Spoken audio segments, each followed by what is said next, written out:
The rain hammered the roof of the car like 1,000 tiny fists.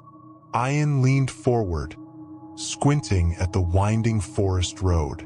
The wipers thrashed uselessly, barely clearing the stormy blur ahead. He shouldn't have taken this shortcut.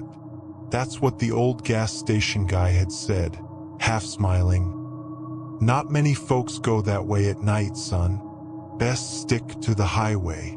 But Ian, late and stubborn, had ignored the warning. Suddenly, something flashed in the headlights. A woman, white dress, pale face, darting across the road. Ian slammed the brakes. The tires screamed, skidding on wet gravel, and the car pitched violently into the ditch. For a few stunned seconds, he just sat there, heart pounding. Rain dripped down the cracked windshield. Slowly, trembling, he opened the door, stepping into the storm. The forest loomed around him, black and dripping.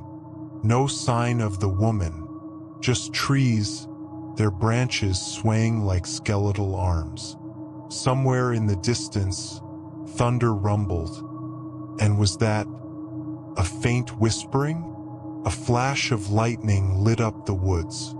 For a split second, Ian saw her, standing among the trees, pale face watching. And then darkness swallowed her whole. He ran. Branches clawed at his arms. Mud sucked at his shoes. There, a faint light ahead, cabin half hidden by the trees. With a desperate breath, Ian stumbled to the porch, pounding on the door. No answer. The door creaked open on its own. Inside, shadows twisted across peeling walls. The air smelled old, of damp wood, mildew, and something else. Something rotting. He called out, "Hello? Anyone here?" Only silence. His flashlight flickered as he stepped inside, the boards groaning under his weight. Something moved at the edge of the light. A figure huddled in a corner. Ian froze, heart hammering. Slowly, the figure raised its head. A woman, long hair draped over her face. "Help me," she whispered, voice paper thin.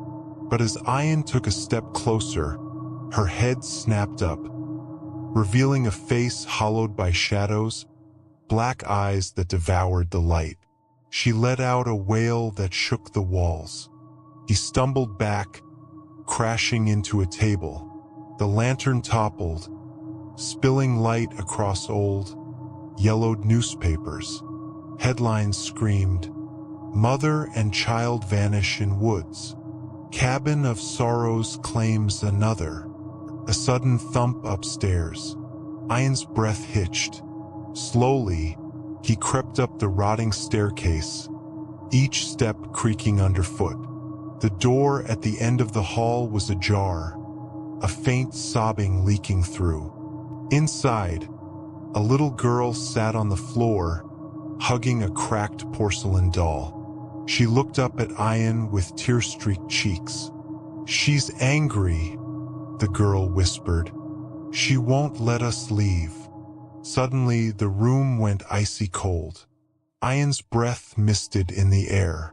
Behind him, the woman's voice hissed, "You shouldn't be here." He spun, but the hallway was empty. Then, a violent force slammed him into the wall. Lights burst behind his eyes. The last thing he saw before blacking out was the girl reaching toward him, whispering, "Run." When Ian woke, the house was dark, silent.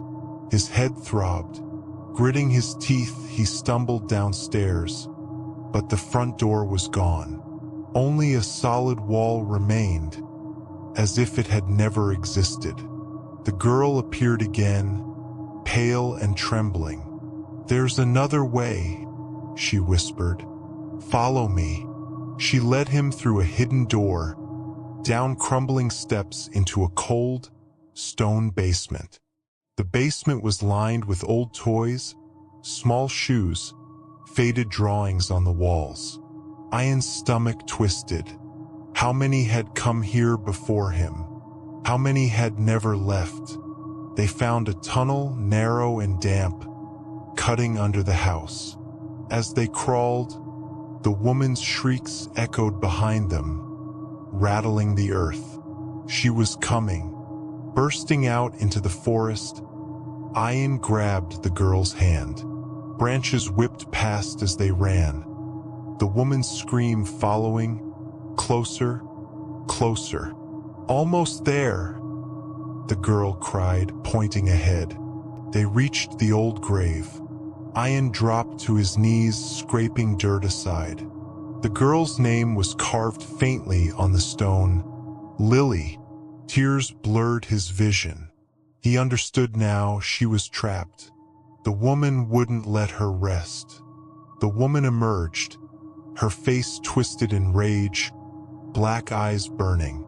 She reached for Ian, claws of mist and shadow.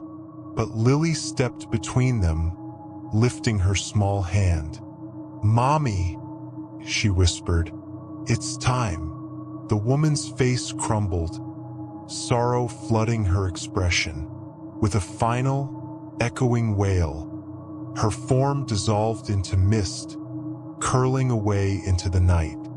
As dawn broke, the rain eased into a soft drizzle. Ian sat by the grave, exhausted. Lily's spirit smiled gently before fading, her small hand waving goodbye. Footsteps crunched behind him. A search party, worried faces, flashlights cutting through the dawn mist. "We've been looking all night," someone cried. Ian rose unsteadily, wrapped in blankets, barely believing he was safe. As they led him back, Ian glanced once more at the forest. For a heartbeat, he saw her, Lily, standing at the edge, smiling softly. And then she was gone, like the last curl of mist in the morning light. Months later, on a rainy night, Ian sat by his window. He watched the raindrops chase each other down the glass, listening to the soft patter. And sometimes, just sometimes, he thought he heard a little girl's laughter on the wind.